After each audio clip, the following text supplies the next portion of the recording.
Welcome back.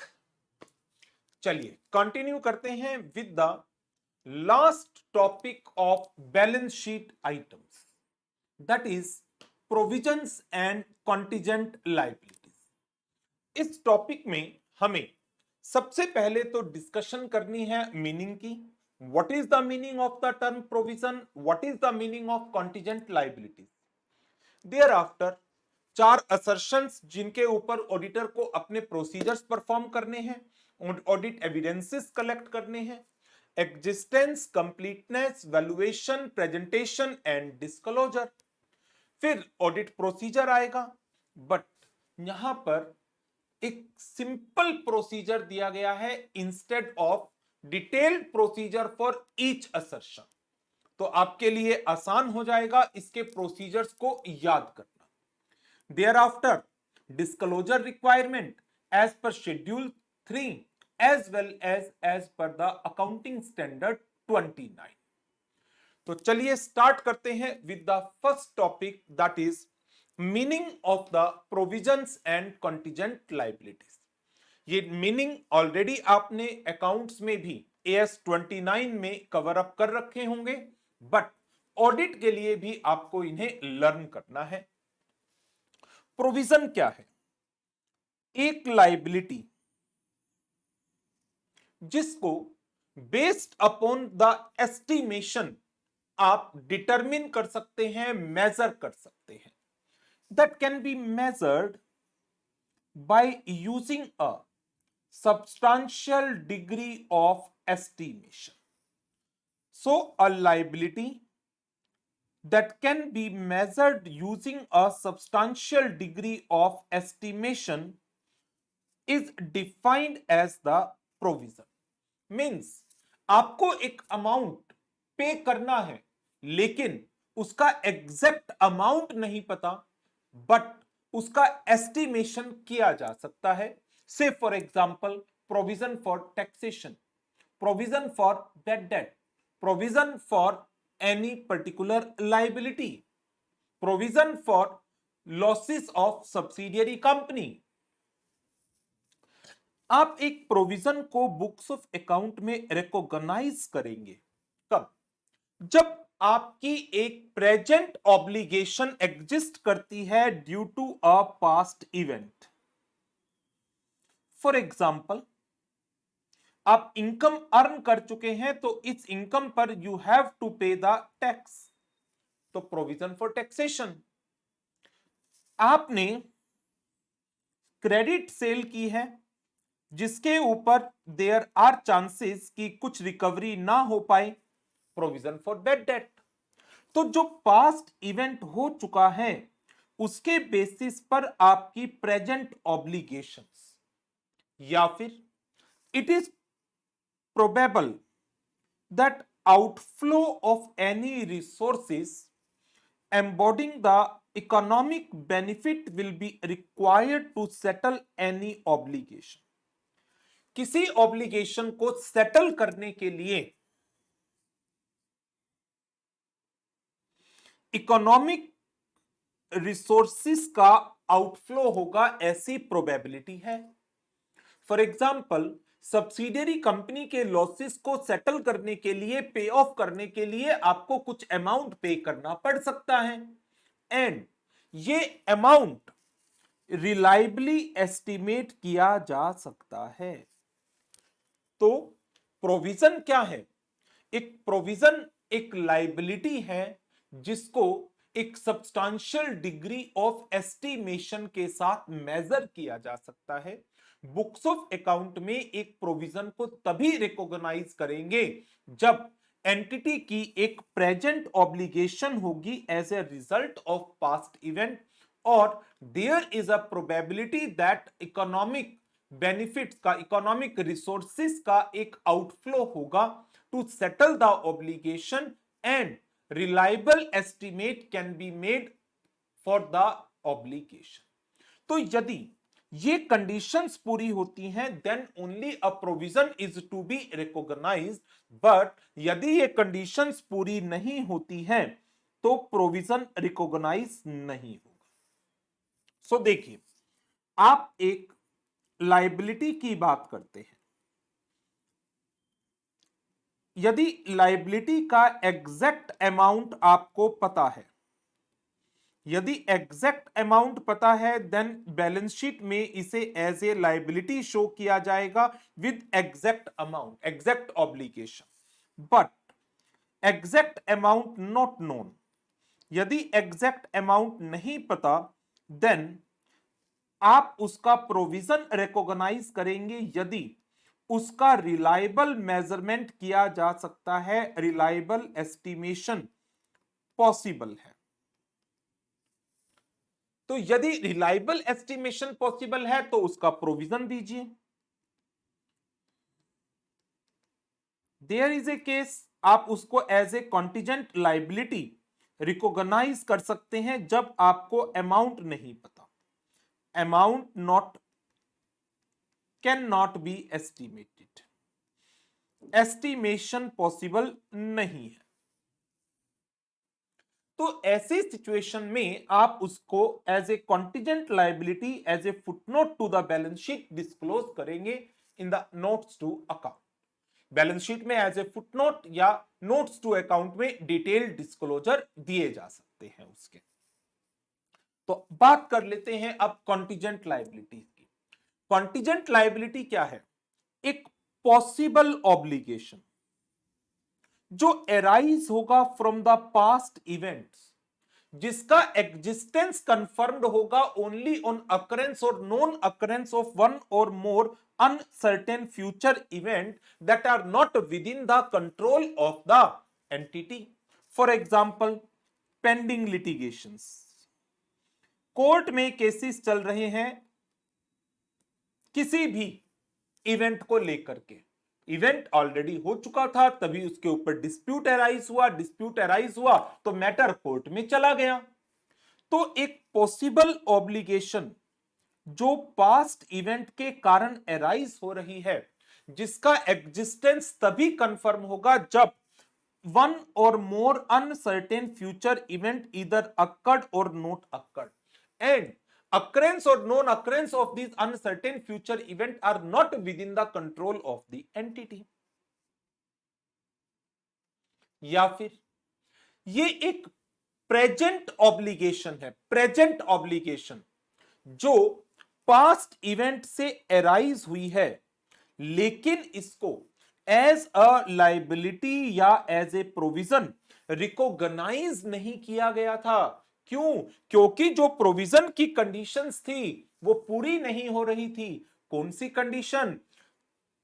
It is not probable that outflow of resources embodying the economic benefit will be required to settle the obligation, or a reliable estimate cannot be made।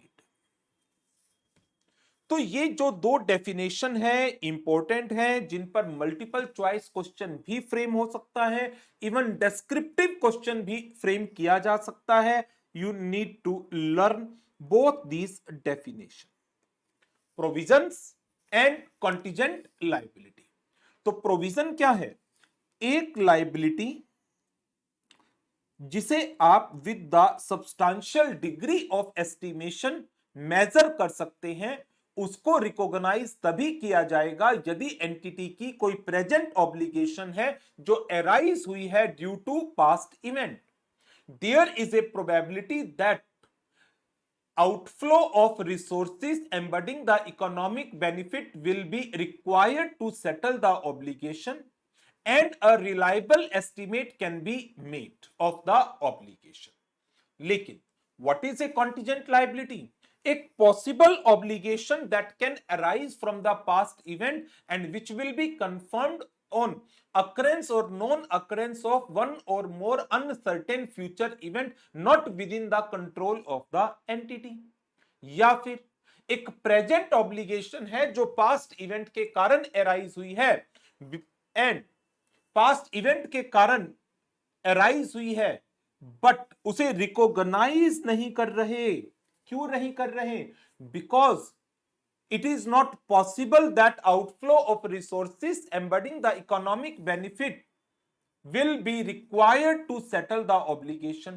या फिर उसका एक reliable estimation नहीं किया जा पा रहा। चलिए आगे बढ़ते हैं। Assertions, existence, completeness, valuation, presentation and disclosure. बस reading. Audit procedure, learn any 4 to 5 points, any 4 to 5 points general points हैं। obtain the list of all provisions and compare them with the balance in the ledger, inspect the underlying arrangements like, यदि ये provision employ benefits के लिए बनाया जा रहा है, for gratuity, bonus, provident fund etcetera, तो आप एम्प्लॉय के साथ जो आपके एग्रीमेंट्स हैं उन्हें स्टडी करिए, like appointment agreement with employees to understand the entity commitment towards defined benefits, agreement with the customers to assess the warranty commitments, any legal or other claims on the entity, that is litigations. Obtain underlying working and basis for each of the provision made from the management and verify whether that working is complete and accurate. Inspect the minutes of meetings of board of directors. Review the list of pending lawsuits and obtain a certificate and opinion from the advocate.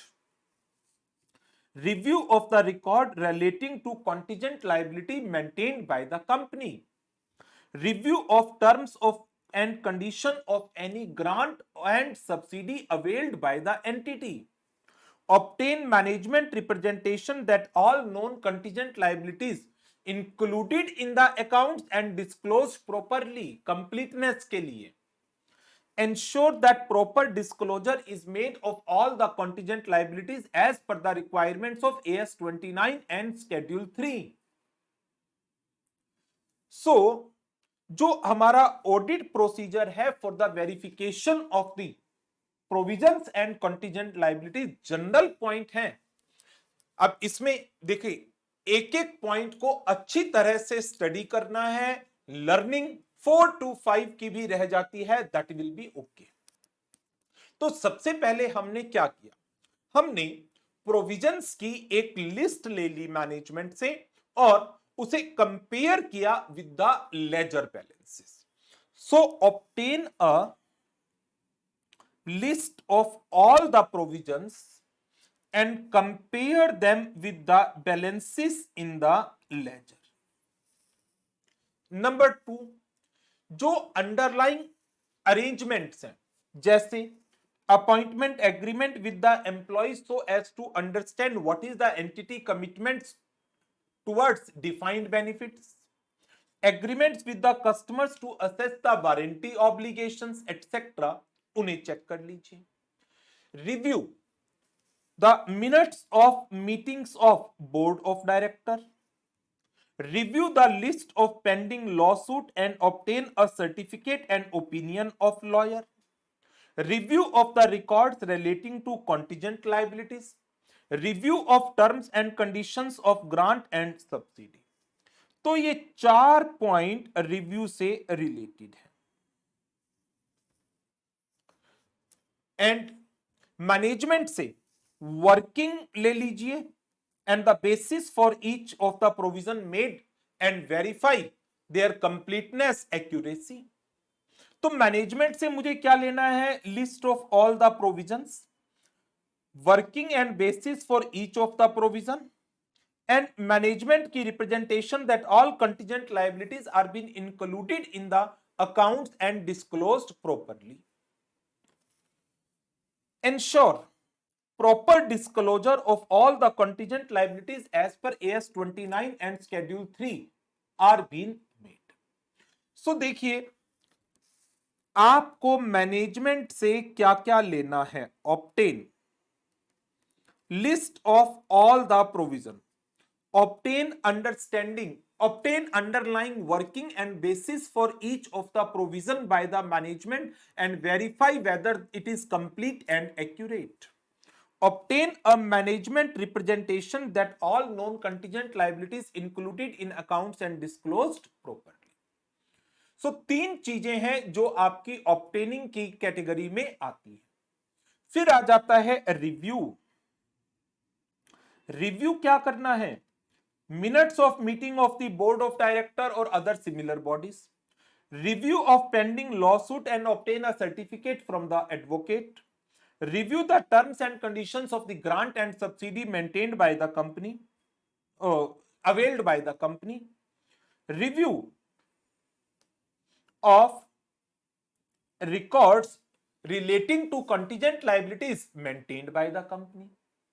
इसके अलावा we need to inspect underlying arrangement like appointment agreement, like customer के साथ किए गए agreement, and ensure that proper disclosures are being made in compliance of AS 29 and Schedule 3. So, obtain, inspect, review, ensure.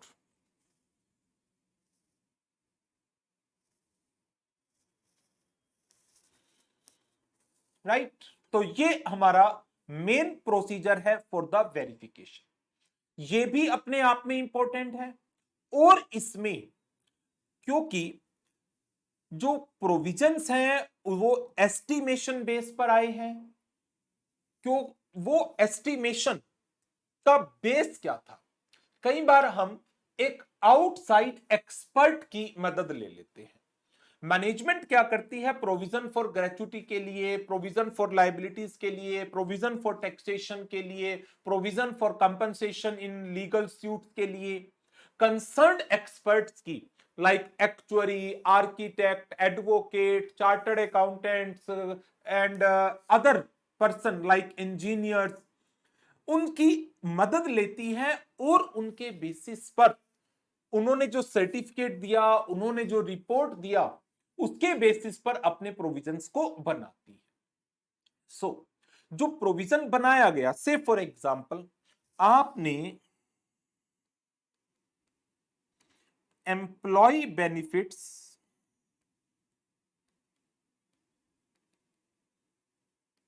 Like gratuity, gratuity pay करनी है employees को और उसके लिए आप करंट ईयर में प्रोविजन क्रिएट कर रहे हैं।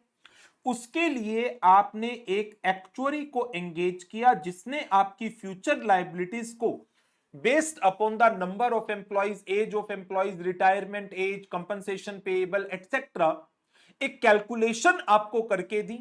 तो आपने उस एक्चुअरी की रिपोर्ट पर बुक्स ऑफ अकाउंट में प्रोविजन बना दिया। नाउ एज ए ऑडिटर मुझे चेक करना है क्या ये जो provision based upon the report of actuary बनाया गया है, इज इट ओके? क्या ये as a audit evidence consider किया जा सकता है?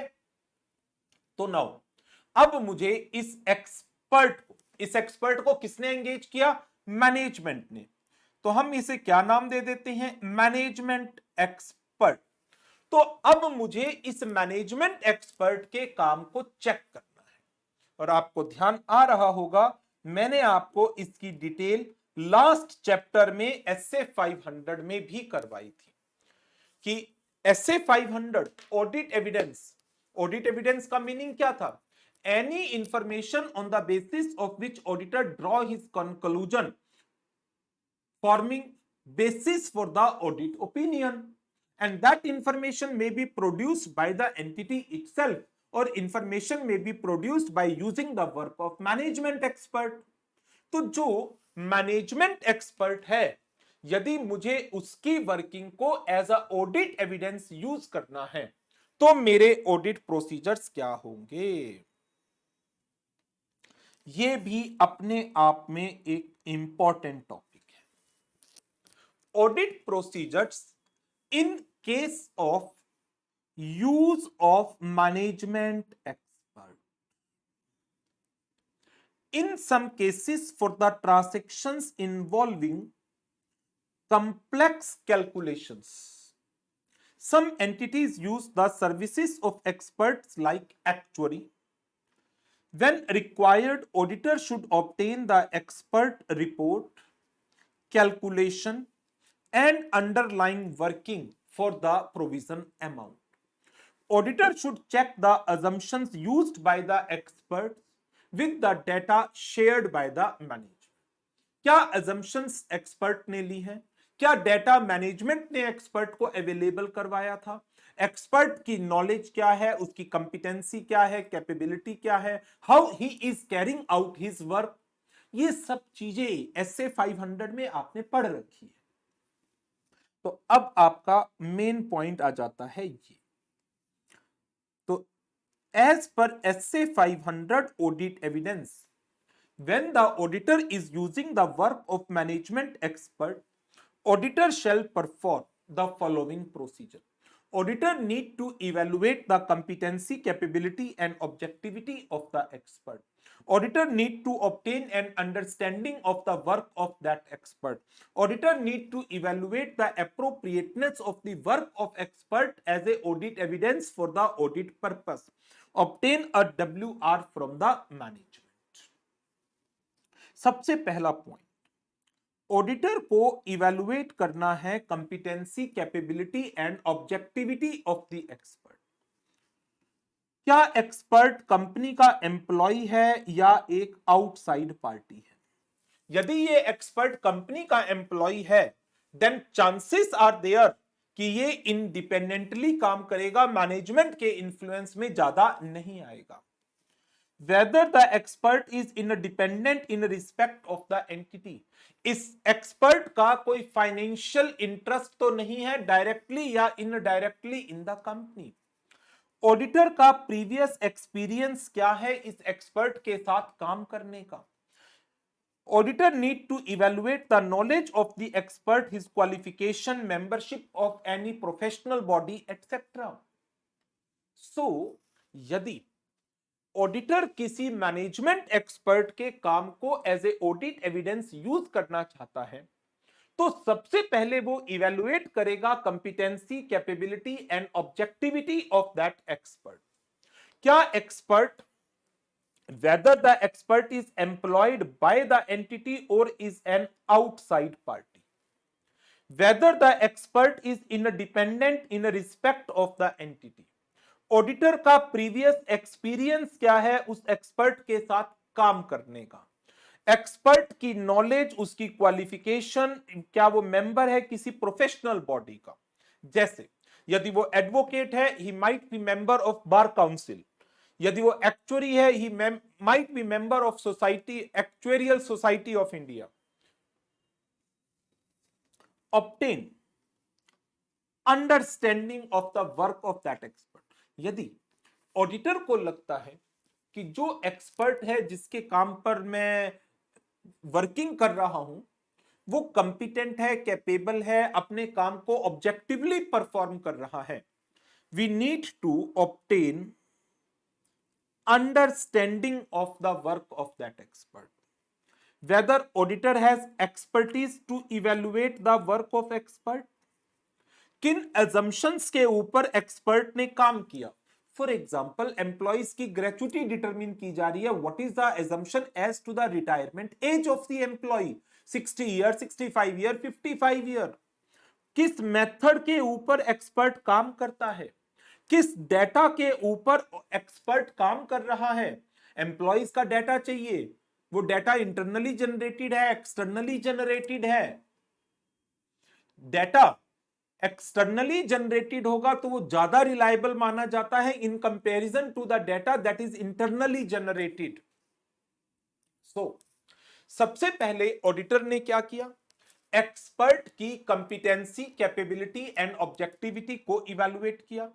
There after he obtain the understanding of the work of that expert. After being satisfied कि जो एक्सपर्ट है वो कंपिटेंट है, कैपेबल है, ऑब्जेक्टिवली अपने काम को कर रहा है, जिस एजम्पशन पर एक्सपर्ट ने काम किया, जिस डेटा पर उसने काम किया, जो मेथड उसने यूज किए हैं वो एप्रोप्रिएट है, रेलिवेंट है, रीजनेबल है। देयर आफ्टर फिर ऑडिटर एक स्टेप आगे बढ़ता है और फाइनल कंक्लूजन लेता है, क्या एक्सपर्ट का काम मेरी ऑडिट के पर्पस के लिए एप्रोप्रिएट है या नहीं है। Evaluate appropriateness of his work as the audit evidence for relevant assertion। क्या एक्सपर्ट की फाइंडिंग्स रेलिवेंट है, रीजनेबल है? जो डेटा जिसके ऊपर एक्सपर्ट ने काम किया that is relevant, complete and accurate. यदि एक्सपर्ट को आप कंप्लीट डेटा दे रहे हैं, रेलिवेंट डेटा दे रहे हैं, एक्यूरेट डेटा दे रहे हैं, देन एक्सपर्ट का काम प्रॉपर तरीके से होगा। बट यदि आप एक्सपर्ट को जानकारी ही मैनेजमेंट ने अधूरी दी, मैनेजमेंट की 4 फैक्ट्री हैं, 4 फैक्ट्री के 4 एम्प्लॉय रिकॉर्ड हैं, मैनेजमेंट ने एक्चुअली को 3 फैक्ट्री के रिकॉर्ड दिए एम्प्लॉयज के, बेस्ड ऑन दैट उसने ग्रेचुटी का प्रोविजन बना दिया, तो इनकंप्लीट इंफॉर्मेशन है।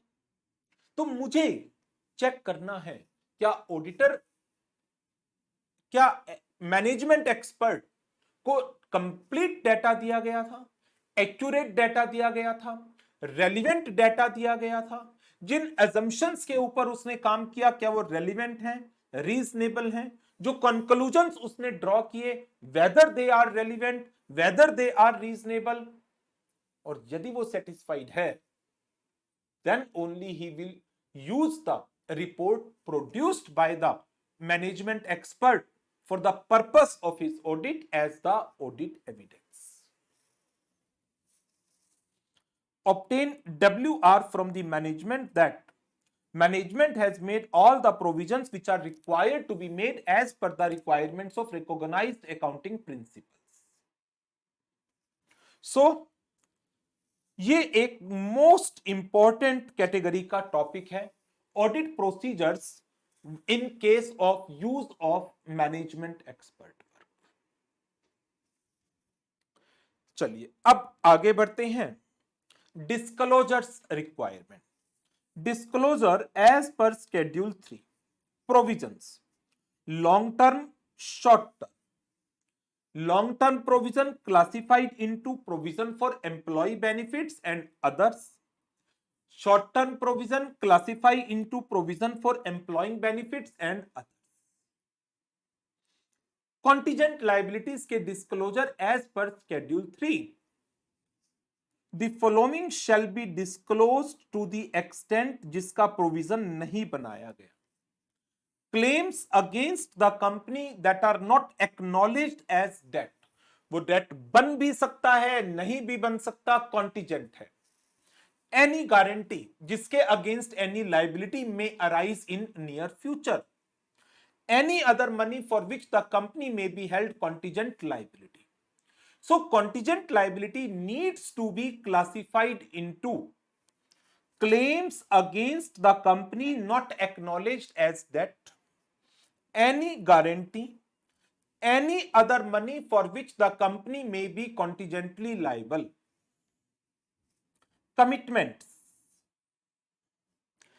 Estimated amount of the contract जो आप कर रहे हैं but it is yet to be executed.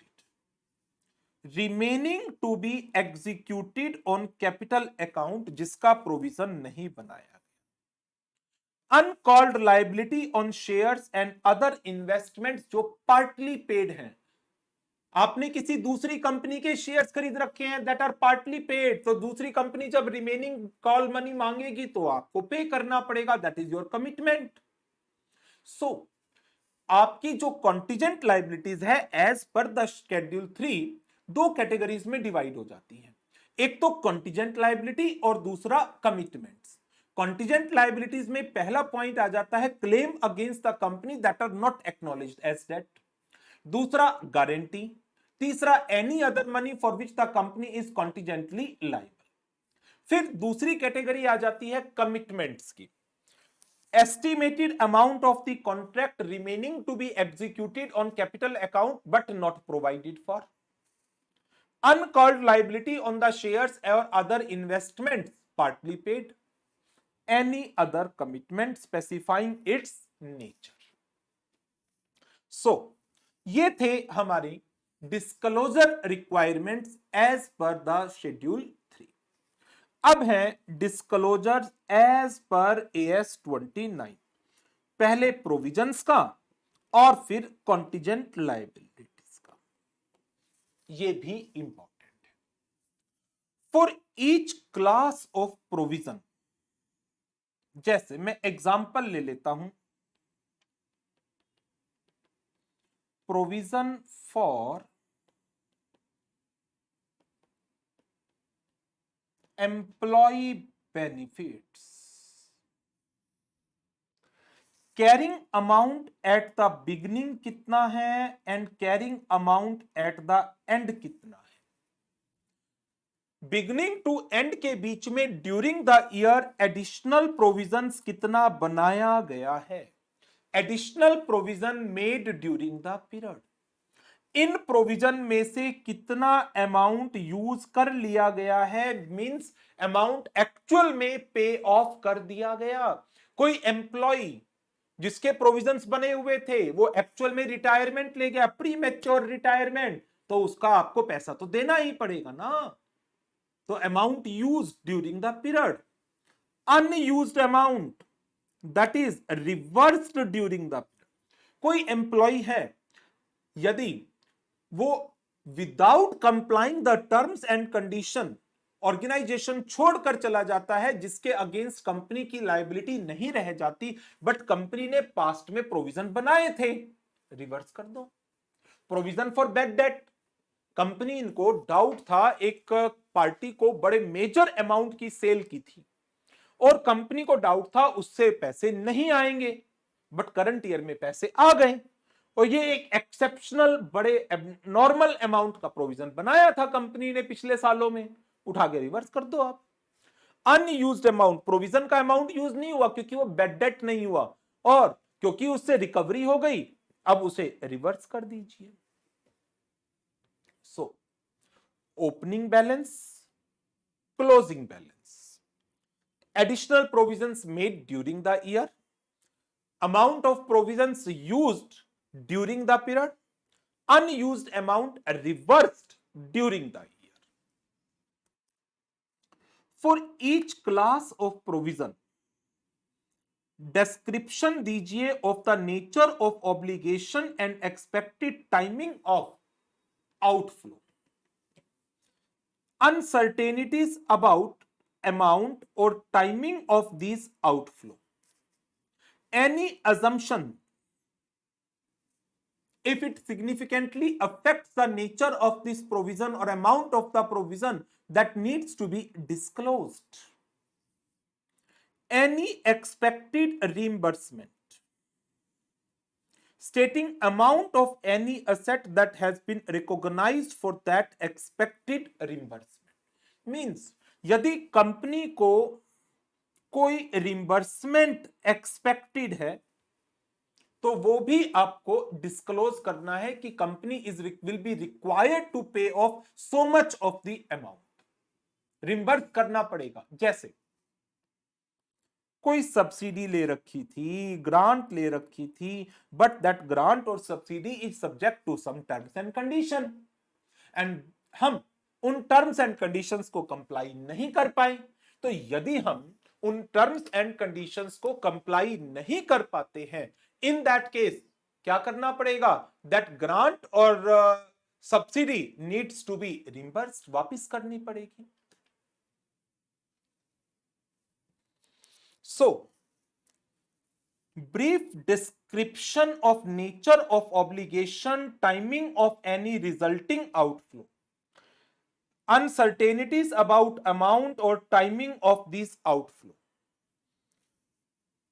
disclosure of major assumptions made, expected reimbursement stating any asset amount that has been recognized for that expected reimbursement.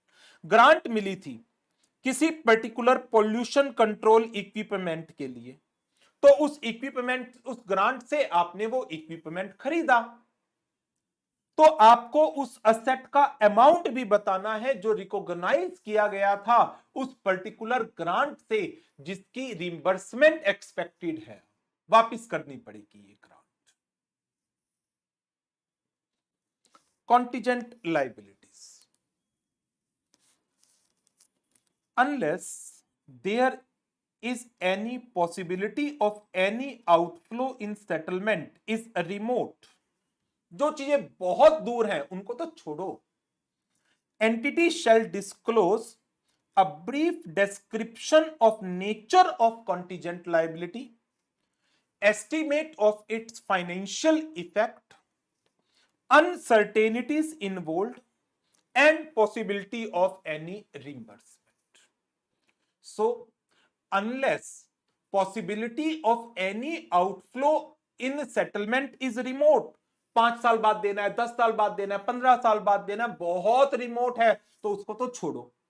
But otherwise जो 2, 3, 4 साल के अंदर liability arise हो सकती है उनका आपको ब्रीफ डिस्क्रिप्शन दे देना है नेचर का, उसके फाइनेंशियल इफेक्ट का, अनसर्टेनिटीज इन्वॉल्व का, and possibility of any reimbursement का. ये डिस्क्लोजर्स आपने पहले भी अकाउंट्स में पढ़े. तो देखो जो ये टॉपिक अब हमने कवर अप किया है ये लगभग पूरा टॉपिक पहले पढ़ा हुआ है आपका. प्रोविजंस एंड कॉन्टिजेंट लायबिलिटी का meaning, disclosure as per schedule 3 and AS 29, ये पार्ट आपने पहले ही अकाउंट्स में पढ़ रखा है. Audit procedures while using the work of management expert, वो सारा आपने ऐसे 500 में पढ़ रखा है. असर्शंस इन्वॉल्व, वो इस चैप्टर में दुनिया जहां की असर्शन बार बार पढ़ ही रहे हैं. तो ये टॉपिक बेसिकली ऐसा नहीं है कि कोई नया टॉपिक था, बट एक इंपॉर्टेंट टॉपिक है और इसीलिए हमने इस टॉपिक को दोबारा से डिटेल में स्टडी किया है. क्वेश्चन आने के पूरे चांसेस हैं इस टॉपिक से. तो अब इसके साथ आपकी बैलेंस शीट आइटम्स की ऑडिट कंप्लीट होती है और इस सेशन को भी यहीं ओवर करेंगे. आपका काम है टॉपिक्स को बार बार रिवाइज करना. चैप्टर नंबर 5 एक इंपॉर्टेंट चैप्टर है, 15 से 20 नंबर की वेटेज रखता है. टॉपिक रिपीटेटिव नेचर के हैं, रिवाइज करते रहोगे बार बार तो चीजें लर्न रहेंगी और क्वेश्चन आंसर्स की प्रैक्टिस भी साइमल्टेनियसली करनी है. तो इसके साथ इस सेशन को यहीं पर ओवर करेंगे और नेक्स्ट सेशन से कंटिन्यू करेंगे audit of income statement item. ठीक है, thank you very much, good bye.